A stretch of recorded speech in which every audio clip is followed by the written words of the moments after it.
say it without saying it, I guess. But yeah, I'm a feminist in the fact of I have an opinion. I feel that I have a right to be heard, voting and speaking and whatever the case may be, because obviously I'm an extremely opinionated bitch. But on the other hand, I have children, I have a spouse, I have a home, I have these things that I am supposed to take care of as a woman. And I think that is a lot of the problem. Men are becoming demasculated because women are trying to be more like men. And I mean, it's just all over the place. It's crazy. Yeah. But You yeah, know, going to the point of what you're saying is that it's our foundation. And that's what we need to be focusing more on.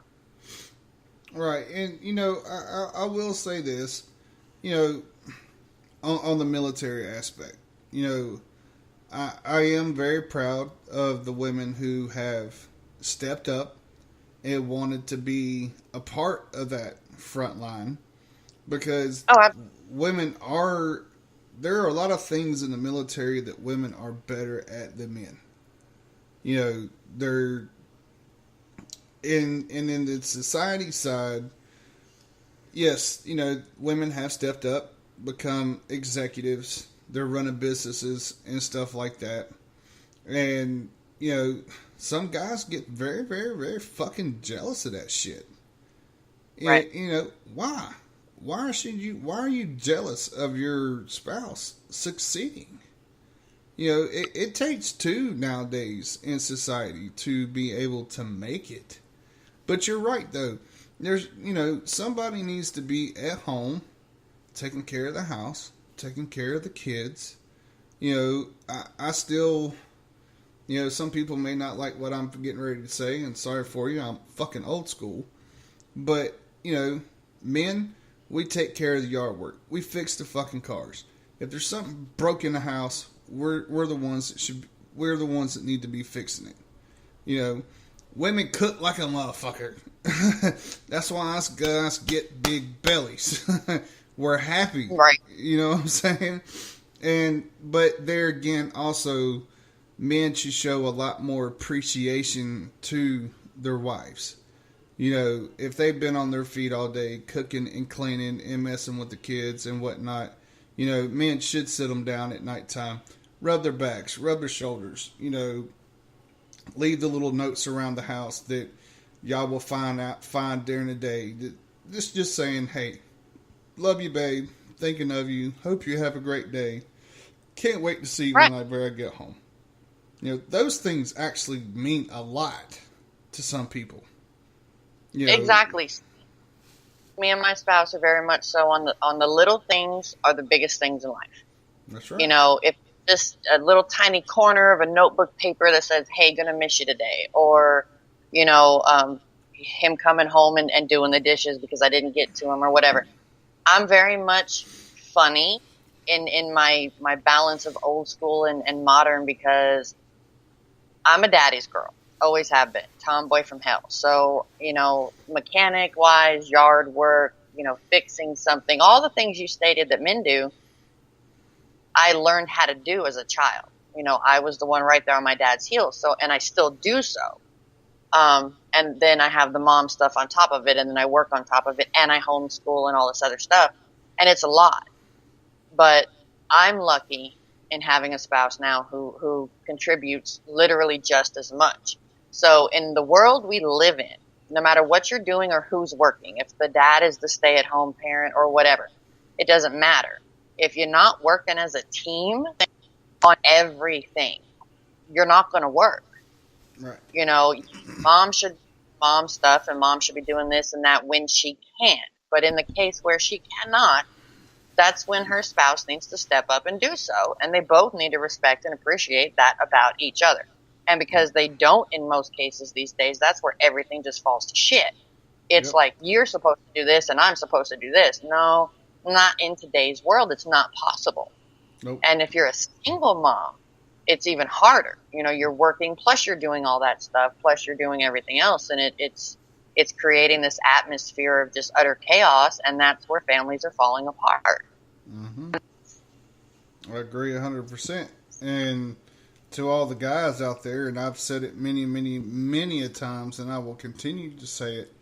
You know, you need to respect your woman. You need to respect all women, period. Because they go through some things that we can only fathom. And Heather's exactly right.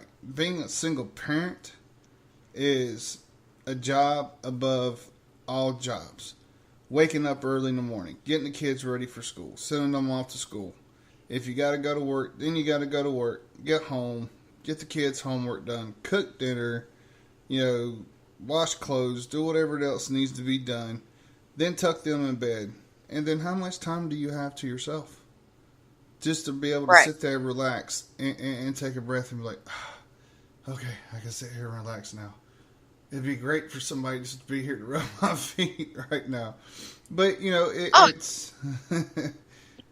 it's it's something that you're exactly right. And there again, it comes up with our upbringing. Our kids watch these actions happen.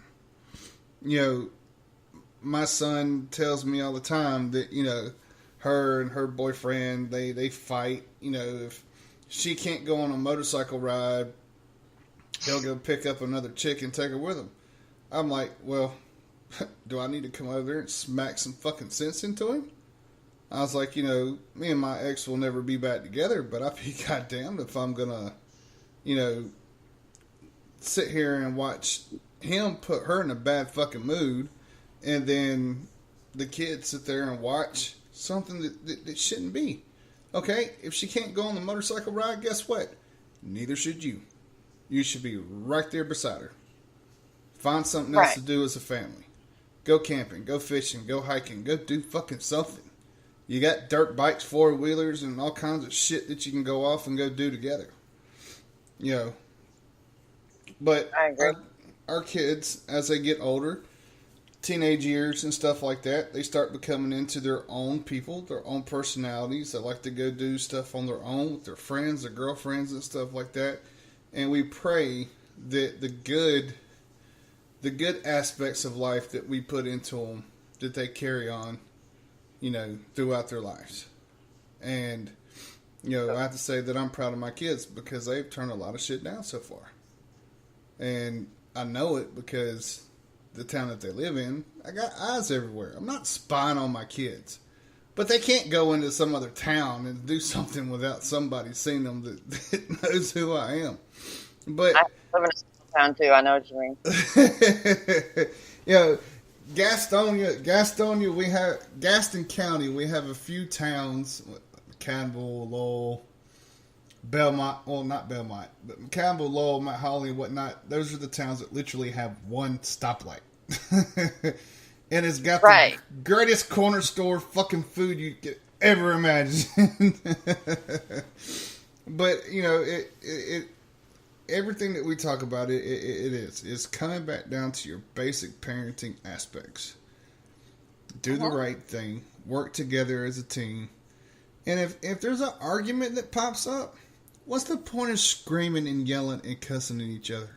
If it gets that fucking heated, take a few minutes, take a breather, calm your ass down, and come back out and work it together as a team. Come to a compromise. You're not always going to agree on everything. You may think the grass is green, and it could be brown because it's fucking dead. I mean, it's okay. It's half and half. The grass is dead because we ain't took care of it over here, but we take care of it over here, so maybe we should take care of it all together. If that makes any sense. But and exactly, it's like and I wanted to go back to the score real quick on the chat because, like Smashley said, it's not 100% when you're taking care of a veteran who needs you. And she's got an extremely good point because, we're sitting here talking about teamwork and give and take and everybody needs to contribute.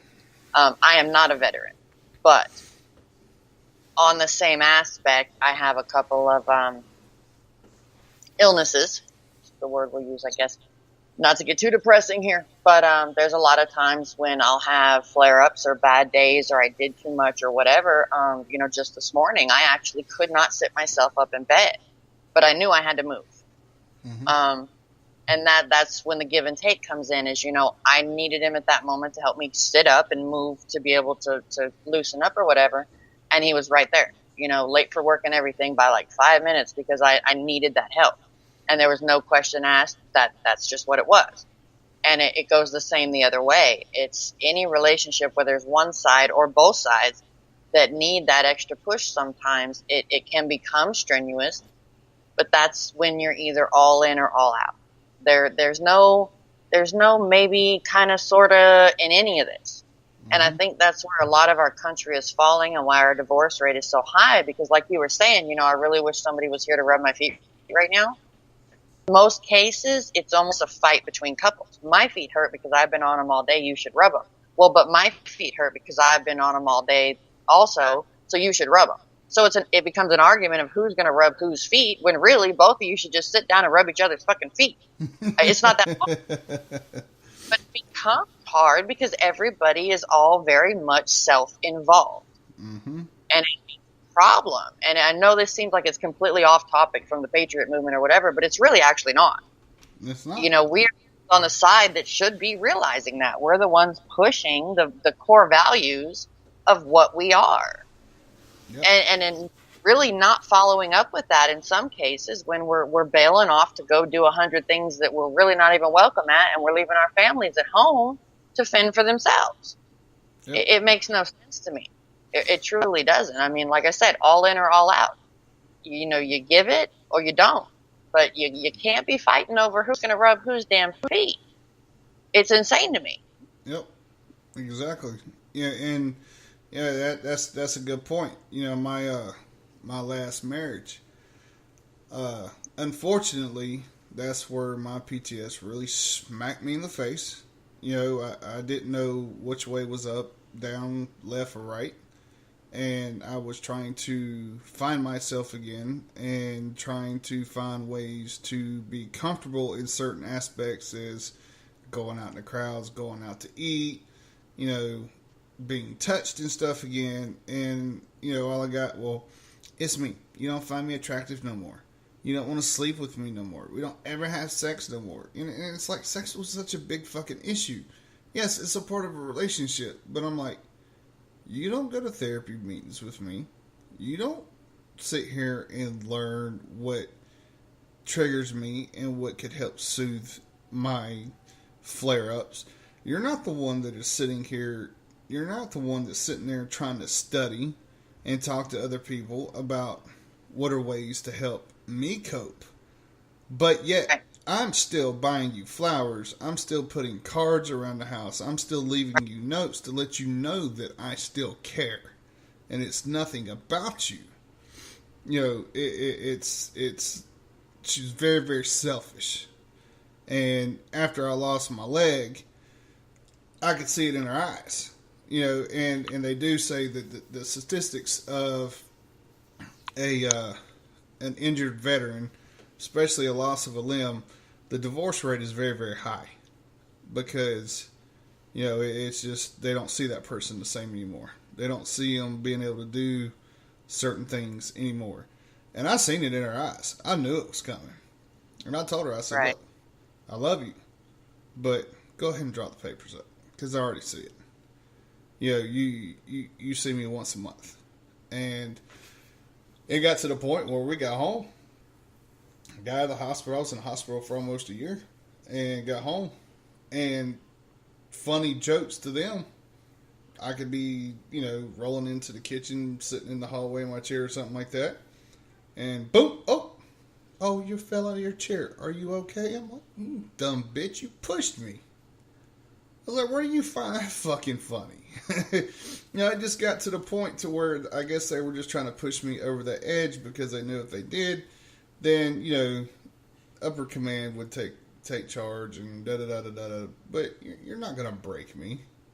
If anything, you're going to make me stronger. And it happened just like I thought it would. By the time we hit ground, divorce papers were signed and she was out. And, I got to see my son for about 3 or 4 months. And this coming Father's Day will be 3 years since I've seen him. Still got the vicinity about where she's at. and as soon as I can pinpoint it, it's on like Donkey Kong.